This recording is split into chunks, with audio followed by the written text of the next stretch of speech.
Question number 8 में देखेंगे हम। कह रहा है कि एक वर्ग की एक भुजा 10 मीटर है। ठीक है, एक वर्ग है।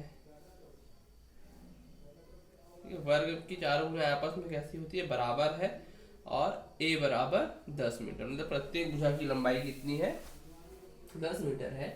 यदि इस वर्ग के क्षेत्रफल पर क्या प्रभाव पड़ेगा। प्रभाव पूछ रहा है कि यदि उसकी भुजा की लंबाई दुगुनी कर दी जाए और उसकी भुजा की लंबाई चुगुनी कर दी जाए। तो पहले तो निकालेंगे कि वर्ग का वर्तमान क्षेत्रफल, वर्ग का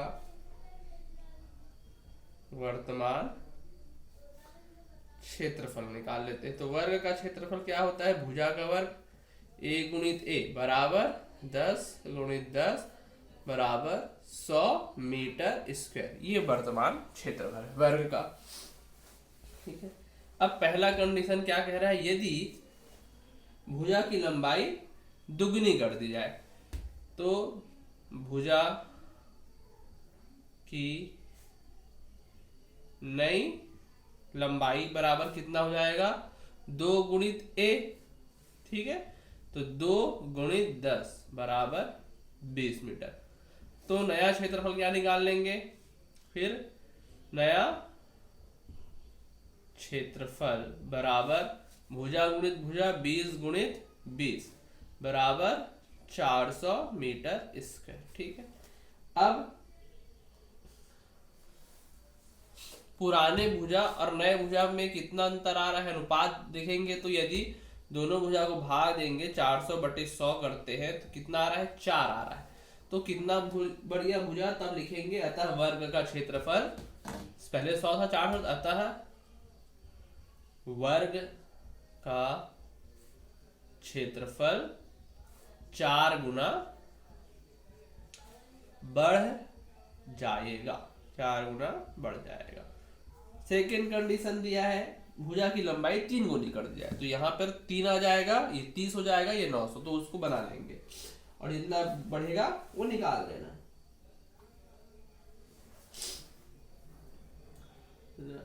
नौवां सवाल है, एक टेबल के ऊपरी आयताकार तल की लंबाई और चौड़ाई दी गई है और इसको सनमाइका से ढकना है। तो पहले क्या करेंगे, उसका क्षेत्रफल निकाल लेंगे, आयताकार तल का क्षेत्रफल, और एक वर्ग सेंटीमीटर सनमाइका की कीमत 25 पैसे है, तो जो भी क्षेत्रफल रहेगा उसका 25 पैसे से गुणा कर देंगे, तो जितना पैसा लगेगा वो हमको निकल जाएगा। तो 9वां सवाल बना लेंगे। 10वां सवाल देखते हैं। 10वां है, एक कमरे की सभी दीवारें आयताकार है। ठीक है, तो कमरा कैसा रहेगा, घनाकार, इस टाइप से। यदि घन के रूप में देखें तो कमरा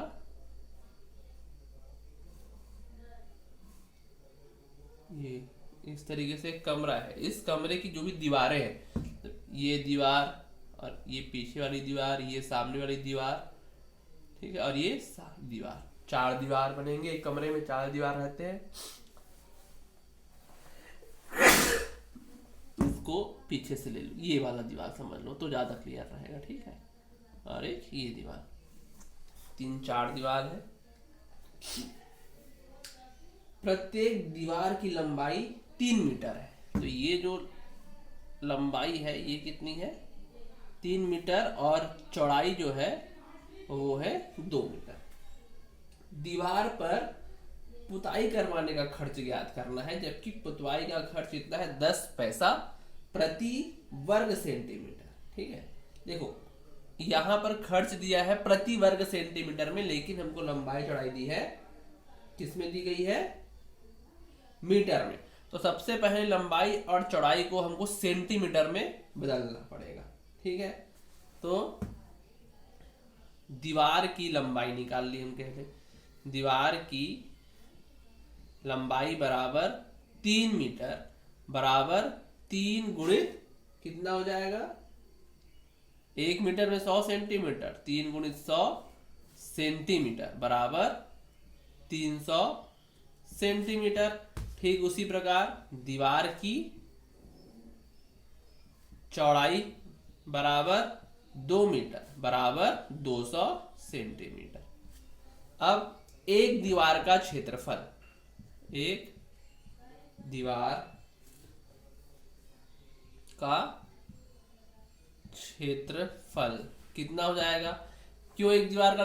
चार, 1 2 3 4 दीवारें हैं, चारों दीवारों पर खर्च करना, तो पहले एक दीवार का क्षेत्रफल निकाल लेंगे। एक दीवार का क्षेत्रफल बराबर आयत की लंबाई गुणित चौड़ाई। कितना हो गया? 3 दूनी 6, 1 2 3 4 0, 1 2 3 4 0, कितना आ गया? 60,000 वर्ग सेंटीमीटर। ये एक दीवार का क्षेत्रफल आ गया।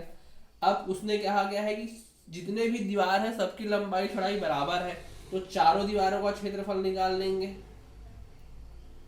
तो चार दीवारों का क्षेत्रफल, चार दीवारों का क्षेत्रफल बराबर कितना हो जाएगा? 4 गुणित एक दीवार का क्षेत्रफल बराबर 6 चौक 24 और 4 0, 2,40,000 वर्ग सेंटीमीटर। ये कुल क्षेत्रफल आ गया। अब क्या कह रहा है कि 1 वर्ग सेंटीमीटर का खर्चा 10 पैसा है, तो चूंकि 1 वर्ग सेंटीमीटर का खर्च 10 पैसे है, 10 पैसे है, इसलिए टोटल कितने का निकालना है हमको? 2,40,000 वर्ग सेंटीमीटर, सेंटीमीटर स्क्वायर का खर्च गुणा कर देंगे। 2,40,000 गुणित 10 से गुणा कर दिए तो कितना आ गया? 1 0 और बढ़ा दिए, 1 2 3 4, 1 2 3 4, ये 5 0, तो कितना आ गया? 1 2 3 4, इकाई दहाई सैकड़ा हजार हजार लाख 10 लाख, 24 लाख पैसे। 24 लाख क्या हो गए? पैसे हो गए। अब पैसे को रुपये में कन्वर्ट कर देते हैं, तो 100 पैसे का 1 रुपए होता है, तो बराबर 24 लाख 1 2 3 4 5, 1 2 3 4 5, ठीक, बटे 100, बच गया कितना? 24,000। तो रुपये में कितना आ गया? 24,000 रुपये। तो पैसे में 24 लाख रुपये, नहीं, पैसे और रुपये में 24,000 रुपये का खर्च हमारा आ गया एक कमरे की पुताई करने का।